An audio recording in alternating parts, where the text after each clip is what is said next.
bu şübhə ola bilsin ilk baxışdan belə güclü, tutarlı, əsaslı şübhə kimi görünsə də, lakin həqiqətdə məsələni elmlə ələ aldıqda, məsələni elmi tərəziyə qoyduqda ortaya çıxan budur ki, bu şübhənin əsaslı, tutarlı heç bir yönü yoxdur və zəif bir şübhədir.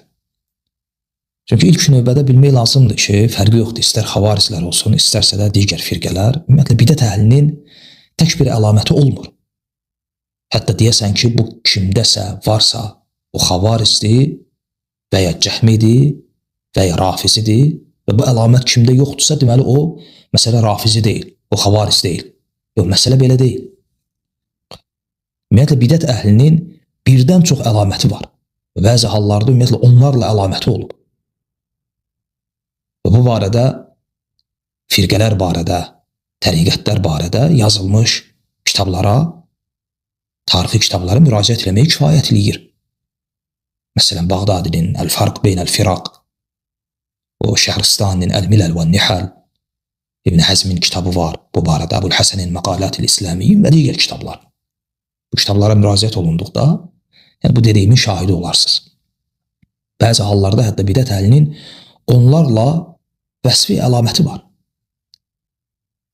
Və çox maraqlıdır, hətta o əlamətlərdən bəziləri əməllərlə, ibadətlərlə əlaqəli olan, yəni fıqh məsələlərə bağlı olan əlamətlərdir. Heç əqidə ilə əlaqəsi də yoxdur.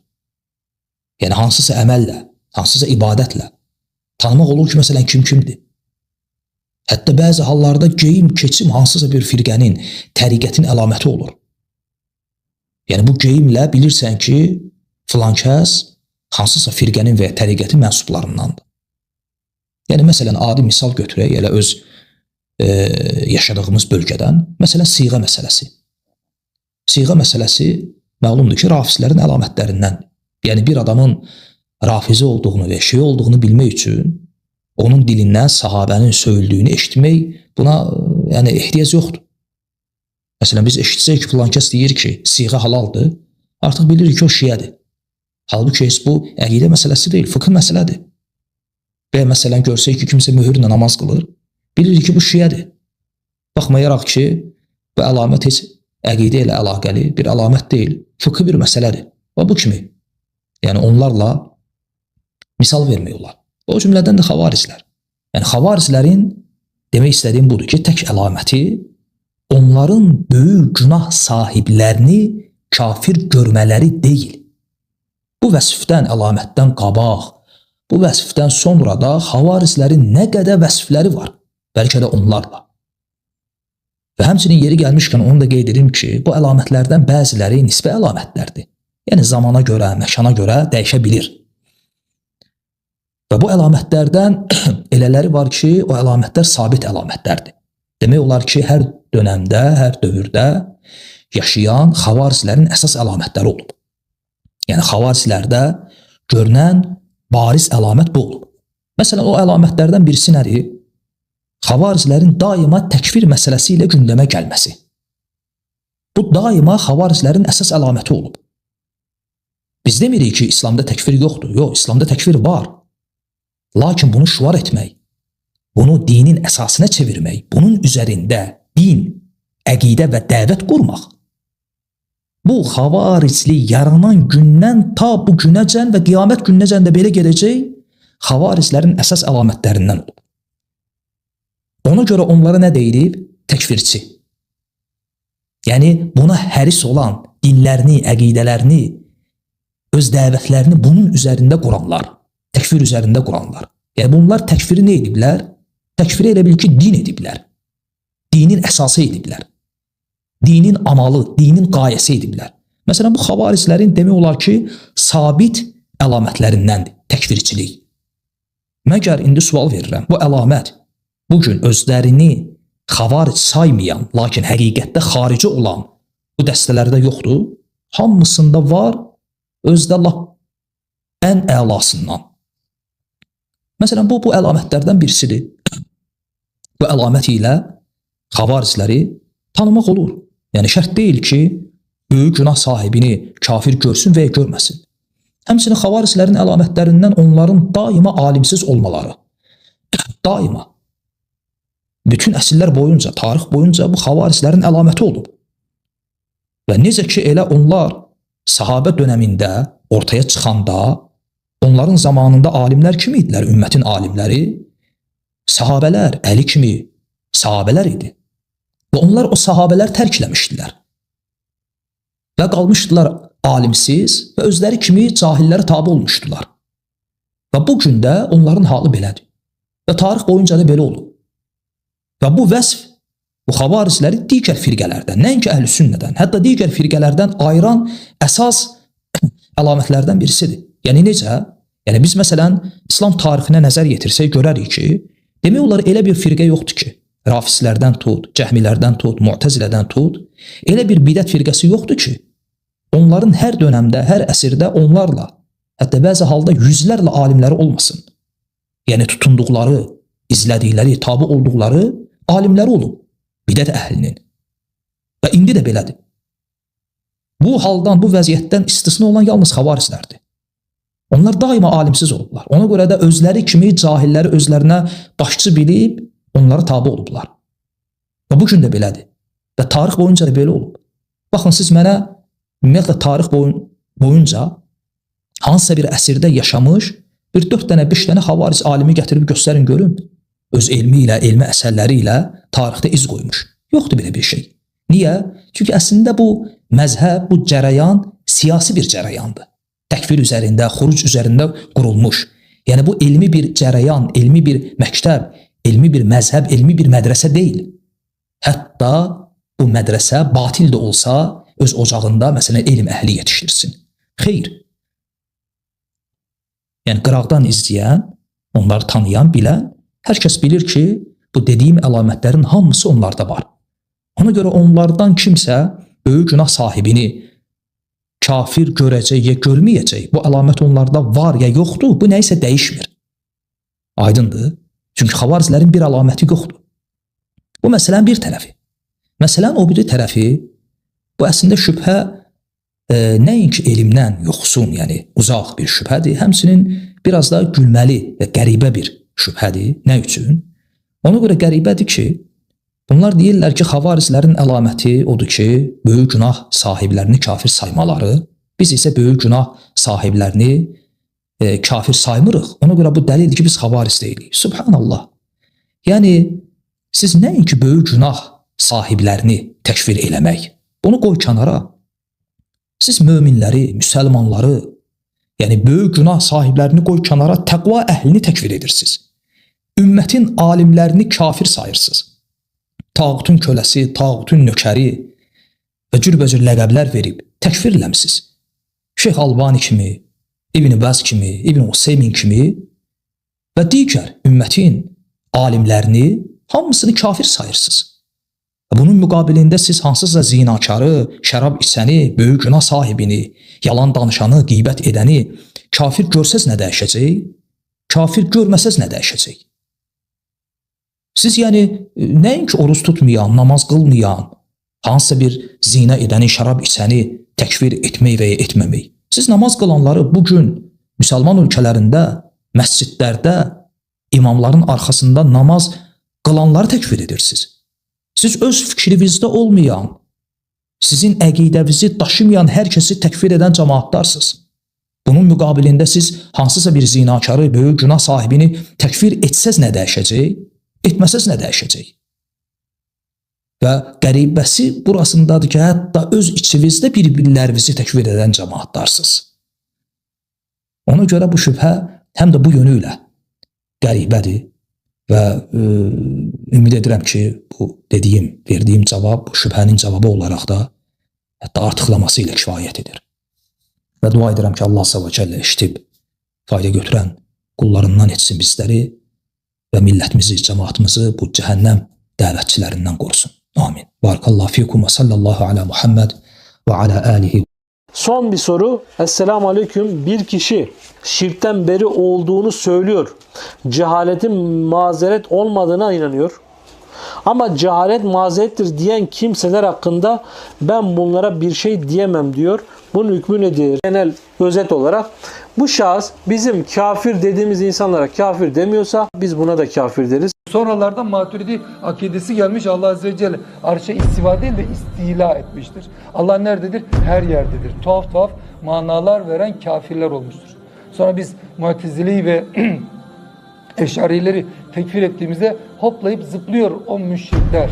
Onları tekfir etmeyenler de aynı şekilde müşriklerdi. Onlarla ilgili dersler de yapacağız. Onlar ne kadar konuşurlarsa konuşsunlar kendileri müşriklik olmalarından kendilerini kurtaramayacaklar. Ya arkadaş, şimdi namaz kılacağım da namazda elimi kaldıracağım da nerede namaz kılacağım?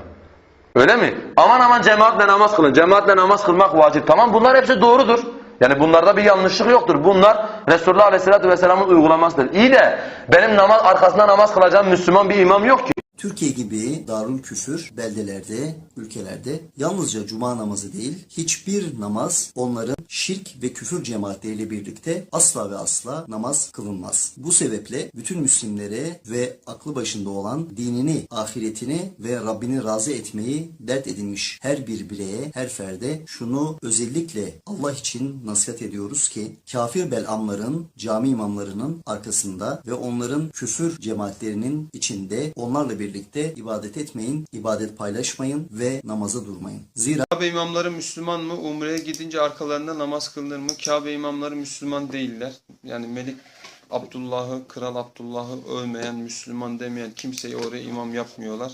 O kafirlerin arkasında namaz caiz değil. Çok soruşulan suallardan bir tanesi de bugün biz Mekke'ye gittik. Efendim biz bugün Medine'ye gittik. Efendim biz ne yapalım? Mesela orada Kabe'de namaz kılan imamların, Medine'de namaz kılan imamların arkasında biz namaz kılabiliriz yoksa kılabilmeliyiz. Cevap olarak biz onu dedik ki bu hemen Mekke Medine imamlar olsun ve diğer mescid imamlar olsun, orada çoxsu yani zaten belədir. Bunlar nedir? Bunlar hamısı tağutun vəli əhdinə girmiş ve onun emri altına girmiş ve onu özlerine emir olarak qəbul etmiştir. Ve onun velayeti altında olanların arkasında namaz kılmak caiz değildir. Ve onlar çünkü Müslüman değildir. Sebep odur. Yani namaz kılmamalarının sebebi çünkü o imamlar Müslüman değil. Yani bugün Medine imamları olsun, bugün Mekke imamları olsun, bunları genel olarak Müslüman değildir. Halbuki terör, kim terörü inkar ederse de o kafirdir. Bu terör, kim terörü inkar ederse de o kafirdir. O kafirdir. O kafirdir. Ne yapıyor? Bunlar imama kafir diyorlar. Devletin imamına kafir diyorlar. Haşa! Osmanlı'ya kafir diyorlar. Haşa! İmam da kafir. Sen de kafirsin. Sana kafir demeyen de kafir.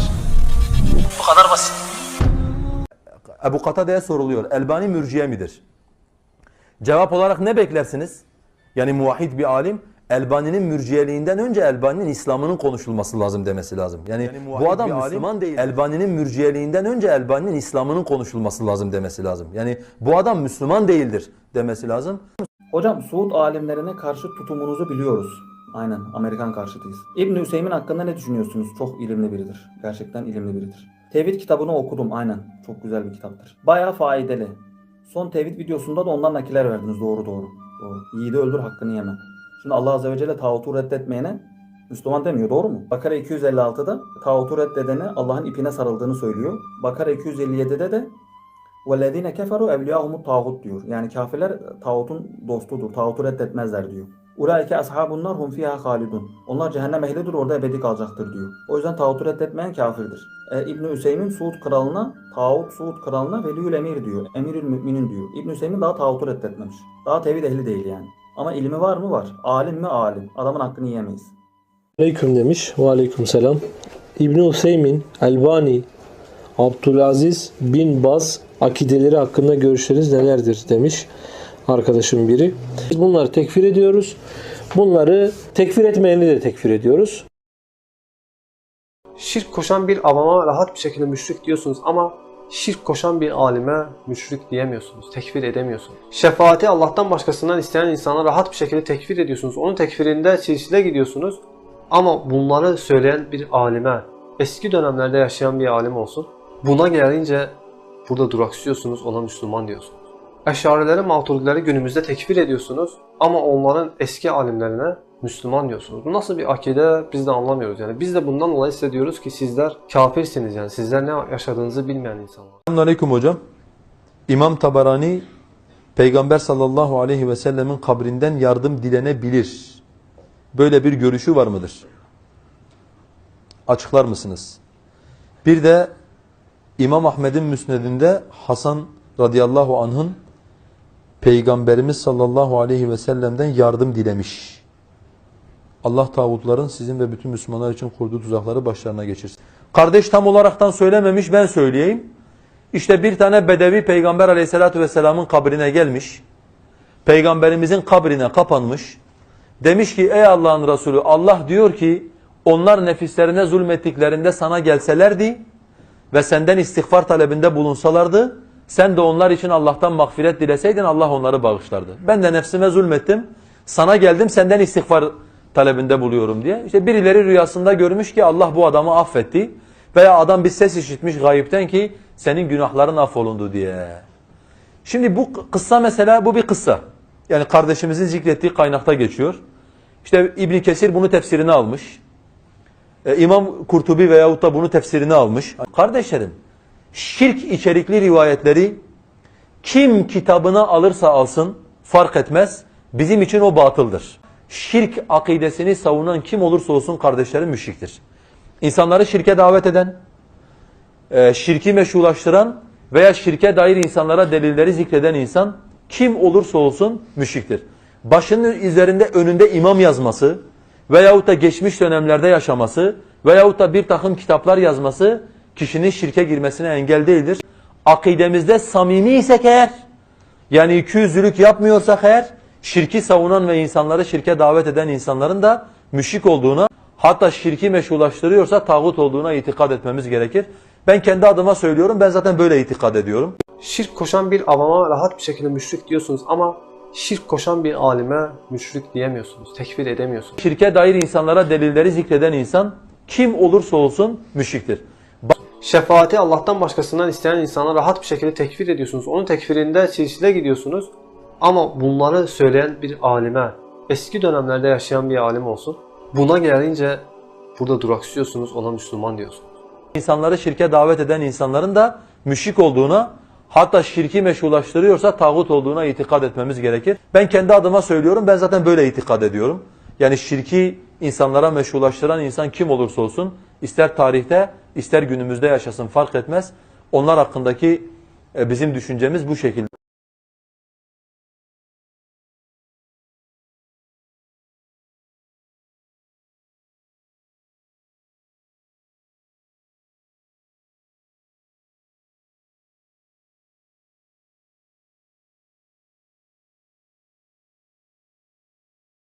Buyurun.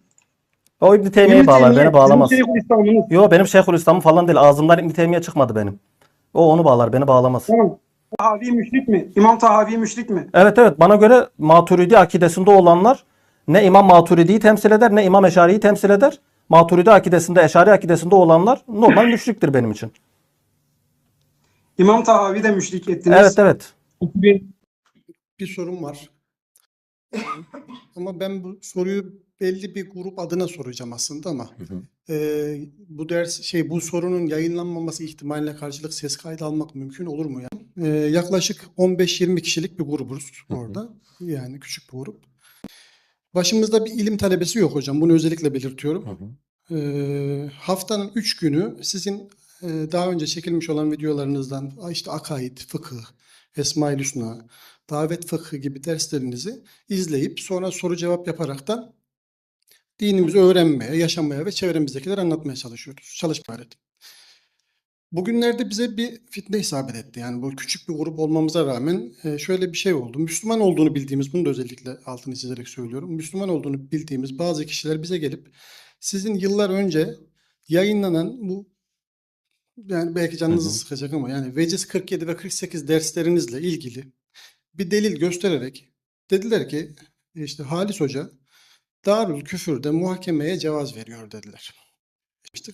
Sonra dediler ki hani bir izleyelim bakalım. Biz de açtık hatta videoyu hep beraber 15-20 kişi videoyu izledik ikisini de. Videonun sonunda bu 15 kişi olmamıza rağmen bölündük. Yani 5 kişi farklı düşündü. 10 kişi farklı düşündü. Ha, bu çok önemli değildi. Hani farklı düşünebilir ama sonra iş çığırından çıktı, tekfirleşmeye kadar gitti. Yani o 5 kişi 10 kişiyi işte siz eğer bu görüşteyseniz işte falan diye. Kəs özü isə, yəni bu Halis Bayancıq, bu şəxs, bu zat özü heç bir zaman sələf etiqadında olmayıb. Nəinki sələf etiqadı, heç bir zaman müsəlman olmayıb. Yəni bu şəxs bir neçə məsələdə küfr etməyib. Yəni deyək ki, bir neçə məsələdə küfr edib, digər məsələlərdə etiqadı səhihdir. Yox. Bu və bunun kimi kəslər əsli kafirlərdir. Bunlar bizim etiqada görə heç vaxt müsəlman olmayıblar və İslam'a girməyiblər. Bu kəs özü isə Seyyid Qutub kimi ixvan, Mufavvada və Murciyə qarışıq bir etiqad sahibidir.